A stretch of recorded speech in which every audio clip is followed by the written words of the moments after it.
तो मेरे प्यारे नन्हे दोस्तों, कैसे हो आप सब। बच्चों, आज जो कहानी मैं आपके लिए लेकर आई हूँ उस कहानी का शीर्षक है ऊंट की गर्दन। अकबर बीरबल की हाजिर जवाबी के बड़े कायल थे। एक दिन दरबार में खुश होकर उन्होंने बीरबल को कुछ पुरस्कार देने की घोषणा की, लेकिन बहुत दिन के बाद भी बीरबल को पुरस्कार प्राप्त नहीं हुई। बीरबल बड़े ही उलझन में थे। महाराज को याद दिलाए तो कैसे। एक दिन महाराज अक्सर अकबर यमुना नदी के किनारे शाम की सैर पर निकले। बीरबल उनके साथ थे। अकबर ने वहां एक ऊंट को घूमते देखा। अकबर ने बीरबल से कहा, बीरबल बताओ, ऊंट की गर्दन मुड़ी क्यों होती है। बीरबल ने सोचा, महाराज को उनको यह वादा याद दिलाने का ये सही समय है। उन्होंने जवाब दिया, महाराज, ये ऊंट किसी से वादा करके भूल गया है, जिसके कारण ऊंट की गर्दन मुड़ गई है। महाराज कहते हैं कि जो भी अपना वादा भूल जाता है, भगवान उसकी गर्दन ऊंट की तरह मोड़ देता है। ये एक तरह की सजा है। तभी अकबर को ध्यान आता है कि वो भी तो बीरबल से किया अपना एक वादा भूल गए हैं। उन्होंने बीरबल से जल्दी से महल में चलने के लिए कहा और महल में पहुंचते ही सबसे पहले बीरबल को पुरस्कार की धनराशि सौंप दी और बोले, मेरी गर्दन तो ऊंट की तरह नहीं मुड़ेगी बीरबल। और ये कहकर अकबर अपनी हंसी नहीं रोक सके। और इस तरह बीरबल ने अपने चतुराई से बिना मांगे अपना पुरस्कार राजा से प्राप्त किया। बच्चों, और ये है हमारी दूसरी कहानी, तो जिसका शीर्षक है कल, आज और कल। तो आइए कहानी शुरू करते हैं।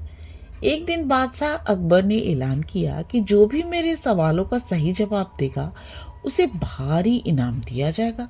सवाल कुछ इस प्रकार से थे, ऐसा क्या है जो आज भी और कल भी रहेगा। ऐसा क्या है जो आज भी नहीं और कल भी नहीं होगा। ऐसा क्या है जो आज तो है लेकिन कल नहीं होगा। इन तीनों सवालों के उदाहरण भी देने थे। किसी को भी चतुराई भरे इन तीनों सवालों का जवाब नहीं सूझ रहा था। तभी बीरबल बोला, हुजूर, आपके सवालों का जवाब मैं दे सकता हूँ, लेकिन इसके लिए आपको मेरे साथ शहर का दौरा करना होगा, तभी आपके सवाल सही ढंग से हल हो पाएंगे। अकबर और बीरबल ने वेश बदला और सूफियों का बहाना पहनकर निकल पड़े। कुछ ही देर बाद वे बाजार में खड़े थे। फिर दोनों एक दुकान में घुस गए। बीरबल ने दुकानदार से कहा, हमें बच्चों की पढ़ाई के लिए मदरसा बनाना है, तुम हमें उसके लिए 1000 रुपए दे दो। जब दुकानदार ने अपने मुनीम से कहा कि इन्हें 1000 रुपए दे दो, तो बीरबल बोला, जब मैं तुमसे रुपए ले रहा हूँगा तो तुम्हारे सिर पर जूता मारूंगा। हर एक रुपए के पीछे एक जूता पड़ेगा। बोलो, तैयार हो। ये सुनते ही दुकानदार के नौकर का पारा चढ़ गया। वो दुकानदार से दो दो हाथ करने आगे बढ़ गया, लेकिन दुकानदार ने नौकर को शांत करते हुए कहा, मैं तैयार हूँ, लेकिन मेरी एक शर्त है। मुझे विश्वास दिलाना होगा कि मेरा पैसा इसी नेक काम पर खर्च होगा। ऐसा कहते हुए दुकानदार ने सिर झुका दिया और बीरबल से बोला कि जूता मारना शुरू करें। तब बीरबल व अकबर बिना कुछ कहे सुने दुकान से बाहर निकल गए। दोनों चुपचाप चले जा रहे थे। तभी बीरबल ने मौन तोड़ा, बंदा परवर, दुकानदार और दुकान में जो कुछ हुआ उसका मतलब है कि दुकानदार के पास आज पैसा भी जो उसे आने वाला कल भविष्य में नाम देगी। इसका एक मतलब ये है कि अपने नेक कामों से वह जन्नत में अपनी जगह पक्की कर लेगा। आप इसे यूं भी कह सकते हैं कि जो कुछ उसके पास आज है कल भी उसके साथ होगा। यह आपके पहले सवाल का जवाब है।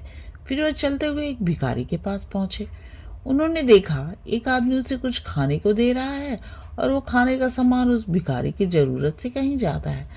तब बीरबल उस भिखारी से बोले, हम भी भूखे हैं, कुछ हमें भी दे दो खाने को।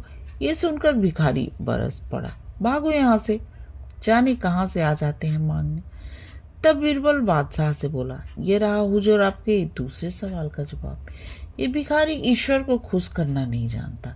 इसका मतलब यह है कि जो कुछ उसके पास आज है वो कल नहीं होगा। दोनों फिर आगे बढ़ गए। उन्होंने देखा कि एक तपस्वी पेड़ के नीचे तपस्या कर रहा है। बीरबल ने पास जाकर उसके सामने कुछ पैसे रखे। तब वो तपस्वी बोला, इसे हटाओ यहाँ से, मेरे लिए बेईमानी से पाया गया पैसा है, ऐसा पैसा मुझे नहीं चाहिए। अब बीरबल बोला, हुजूर, इसका मतलब यह हुआ कि अभी तो नहीं है, लेकिन बाद में हो सकता है। आज ये तपस्वी सभी सुखों को नकार रहा है, लेकिन कल यही सब सुख इसके पास होंगे। और हुजूर, चौथी मिसाल आप खुद हैं। पिछले जन्म में आपने शुभ कर्म किए थे, जो ये जीवन आप शानो शौकत के साथ बिता रहे हैं। किसी चीज की कोई कमी नहीं।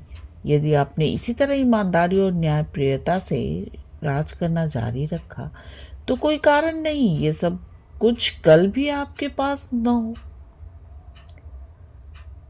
यह न भूलें कि यदि आप राह भटक गए तो कुछ साथ नहीं रहेगा। अपने सवालों के बुद्धिमत्तापूर्ण चतुराई भरे जवाब सुनकर बादशाह अकबर बेहद खुश हुए। बच्चों, अगर आपको ये कहानी पसंद आई तो प्लीज़ मेरे चैनल को सब्सक्राइब करो। और मेरे प्यारे नन्हे दोस्तों, आप आराम से सो जाओ और सपनों की दुनिया में खो जाओ। गुड नाइट मेरे प्यारे नन्हे दोस्तों, गुड नाइट।